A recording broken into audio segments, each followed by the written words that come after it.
దేవుడిచ్చే రివార్డ్ చాలా గొప్పగా ఉంటుంది. నిజంగా కొన్నిసార్లు ఊహకి కూడా అందదు. దేవా నీ కొరకు బ్రతికితే ఇంతగా ఇస్తావా ప్రతిఫలం అనిపిస్తుంది. అడుగు వాటికంటే ఊహించు వాటికంటే అత్యధికంగా చేయ సమర్థుడైన దేవుడు. రూతుకు దేవుడిచ్చిన గొప్ప ఆశీర్వాదం ఏంటంటే యేసుక్రీస్తు ప్రభు వారి యొక్క వంశావళిలో ఆమె చేర్చబడింది. ఒకసారి దేవుని నామానికి మహిమ చెల్లిద్దామా? హల్లెలూయా. రూత్ అనుకొని ఉంటది, నేను చేసింది ఏంటి, నేను పెద్ద గొప్ప కార్యం ఏం చేయలేదే, నీ దేవుడే నా దేవుడు, అత్తగారు మీ దేవుని నేను వెంబడిస్తానని వచ్చాను.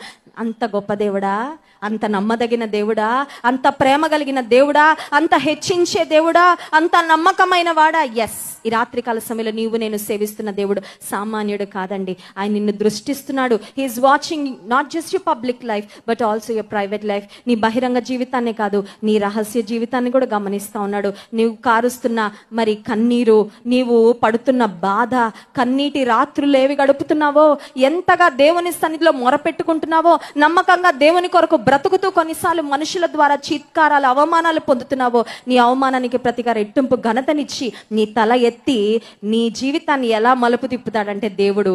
నిన్ను చూసిన వారు అందరూ అనుకుంటారు, ఒకప్పుడు చూసిన వ్యక్తి ఈ వ్యక్తి ఒకటేనా? గుర్తుపట్టలేరండి.